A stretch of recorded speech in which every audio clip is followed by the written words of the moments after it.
안녕하세요. 새로운 한 주가 시작되는 월요일입니다. 주말은 잘 보내셨는지요?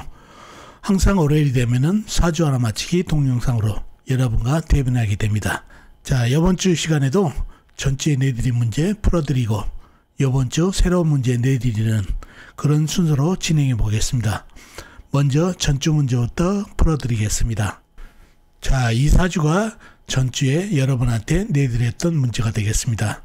기운년, 개유월, 기해일, 병인시에 태어나신 분 사주입니다. 문제는 뭐였죠? 문제는 총 3가지였습니다. 항마살이라는 게 있는데 항마살이 무엇인가요? 라는 질문이 있었고, 두 번째는 이 사주 항마살이 있는데 항마살이 끼었는지, 항마살이 있는지 묻는 문제가 두 번째가 되겠습니다. 세 번째, 이 사주 용신은 무엇인가요? 용신을 묻는 문제가 세 번째가 되겠습니다. 항마살이 무엇인지, 항마살이 끼어있는지, 또 용신이 무엇인지, 이 3가지가 전주에 내드린 문제가 되겠습니다. 자, 그럼 전주에 내드린 문제 풀어드리기 위해서 사주 형국을 파악해 봐야 알겠죠? 사주 형국을 파악하기 위해서 오행의 분포부터 알아보겠습니다. 먼저 일간이 4편부터요. 일간의 4편의 오행이 세력이 강하면 사주가 강해지고, 반대로 상대편 일간의 힘을 빼는 오행이 세력이 강하면 사주가 약해진다는 얘기죠. 자, 일간이 기토 작은 흙으로 태어났네요. 흙의 4편은 비겁인 같은 흙이나 흙을 생해주는 인성인 불이 4편이 되겠습니다. 먼저 비겁인 흙부터 찾아볼까요? 흙은 연간에 기토 작은 흙이 있습니다. 그리고 다른 데는 없고 지장간, 일지, 해수안의 무토, 시지, 임목안의 무토가 암정되어 있네요. 다음에 흙을 생해주는 인성인 불을 찾아보자고요. 불은 시간의 병화 큰 불이 있습니다. 그리고 다른 데는 없고 지장간, 시지, 임목안의 병화 큰 불이 암장되어 있습니다. 자, 그러면 나와 있는 4편은 병화 큰 불, 기토 작은 흙뿐이네요. 이러면 사주가 약해질 가능성이 있는 사주팔자가 되는데, 상대편도 한번 찾아볼까요? 뭔가요? 일간의 힘을 빼는 오행. 식상 일간이 생하면서 힘이 받고, 재성 일간이 극하면서 힘 받고, 관성 일간이 나를 극하니까 일간이 힘이 약해지는 이 3가지가 상대편 오행이 되겠습니다. 식상은 뭔가요? 흙이 생해준 오행, 쇠, 재성은 흙이 극한 오행, 물, 관성은 흙을 극한 오행, 나무가 되겠습니다. 먼저 식상인 쇠부터 찾아보자고요. 쇠는 연지에 유금, 월지에 유금, 작은 쇠가 있습니다. 그리고 다른 데는 없고 지장간에 없고요. 다음에 재성인 물을 찾아보자고요. 물은 월간에 개수 작은 물, 일지에 해수 큰 물이 있습니다. 그리고 다른 데는 없고 지장간에 없고요. 다음에 관성인 나무를 찾아보자고요. 나무는 시지에 임목 큰 나무가 있습니다. 그리고 다른 데는 없고 지장간, 일지, 해수안에 간목 큰 나무가 암장되어 있습니다. 자, 그러면 나와 있는 상대편 대단하죠? 요금 작은 쇠, 개수 작은 물, 해수 큰 물, 임목 큰 나무까지 4편이라고는 작은 흙 기토와 병화 큰 물밖에 없어서 사주가 약해질 사주가 됐네요. 과연 약해진 사주일까요? 좀 더 깊이 들어가 보자고요. 먼저 나를 극한 오행, 임목이죠. 임목은 가장 부담스러운 존재죠. 흙을 극해버리니까. 나를 극하고 있나요? 아니죠. 위에 있는 병화를 생하고 병화는 나를 생하는 관인상세로 임목은 4편이 됐네요. 임목이 4편이 됐고, 그리고 해수 있죠. 부담스러운 해수.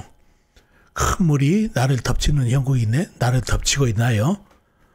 아니죠. 내가 극하느라고 힘이 빼진 게 아니라 해수는 임목을 생하고, 임목은 병화를 생하고, 병화는 나를 생하는, 재성이 관을 생하고, 재성, 재관인 사주가 됐죠.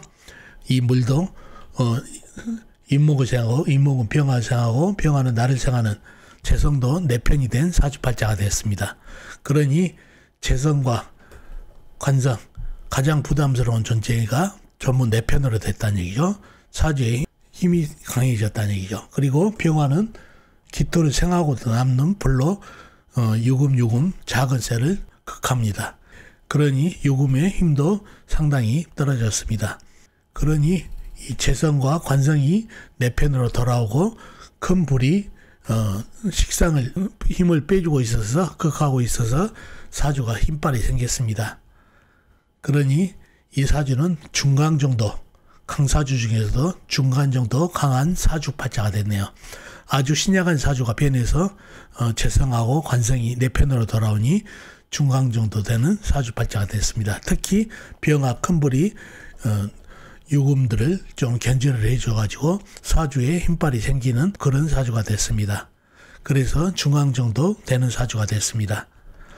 자, 용신은 뭔가요? 용신은 바로 인목이죠. 왜 그렇죠? 바로 인목이 없으면은 해수, 큰물, 계수 합쳐진 물이 금생수 받은 물이 병화를 쳐버리죠. 그러면 사주가 완전히 최악사주로 떨어져 버리죠.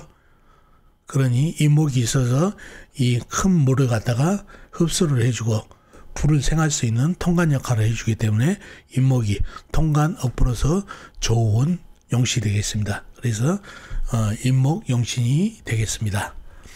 인목이 없으면 물이 불을 꺼버리는 형국이다 보니까 사주가 엉망진창이 되어버린다는 얘기죠. 그런 사주가 됐고, 희신은 뭔가요? 운에서 오면 좋은 희신. 자, 여기서 여러분이 아셔야 될 게 중강 정도 되는 사주, 강사주는 무조건 힘을 빼줘야 된다고 알고 있는데 중강 정도 되는 사주는 사주에 힘빨을 더 세워줘야 됩니다. 운에서. 더 불이 와가지고 화생토를 해가지고 더 힘을 강하게 해줘가지고 예간을 강하게 해줘야 된다는 얘기죠. 그래서 재성, 관성, 식상을 전부 감당할 수 있는 힘이 생긴다는 얘기죠. 중강 정도 사주는 만약에 운에서 큰 물이 더 온다든가 그러면은 어떻게 된가요? 불을 꺼버리죠.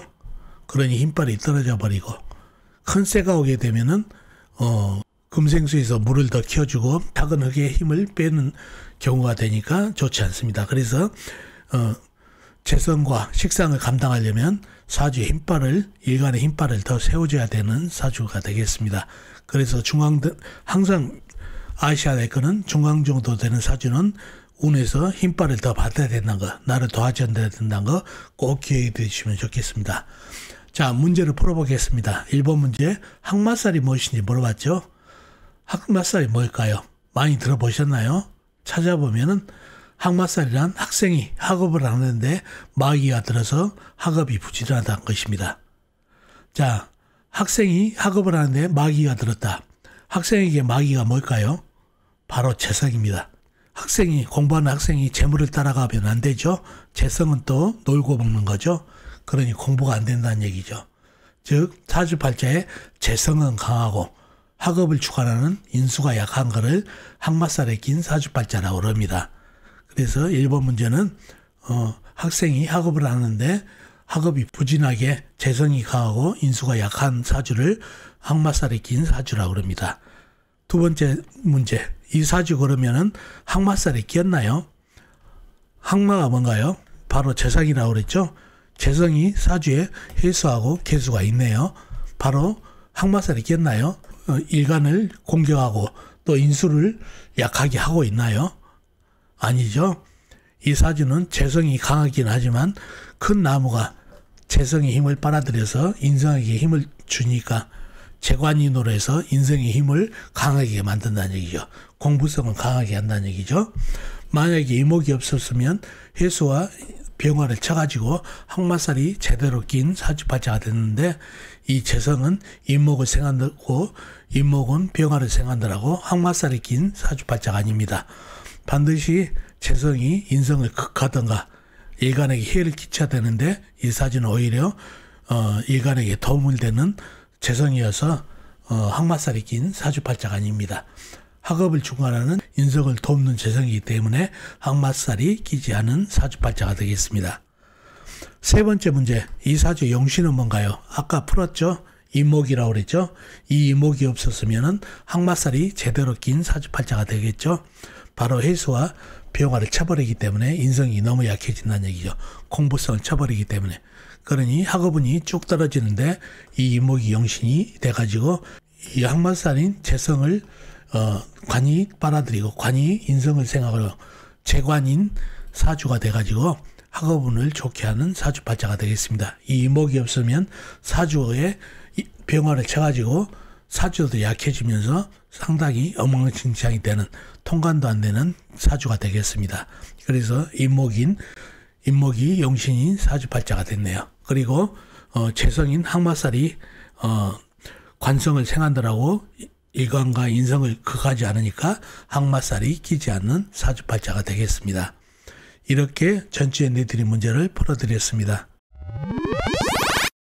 자, 이렇게 전주 문제 풀어드렸고 이번 주 새로운 문제 내드리겠습니다. 이 사주팔자인데요.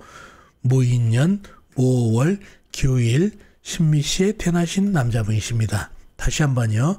무인년, 무오월, 기후일, 신미시에 태어나신 남자분이십니다. 자, 문제는 뭔가요? 문제는 총 3가지입니다. 이번 주 문제도 3가지입니다. 첫 번째 문제, 이 사주는 무슨 격인가요?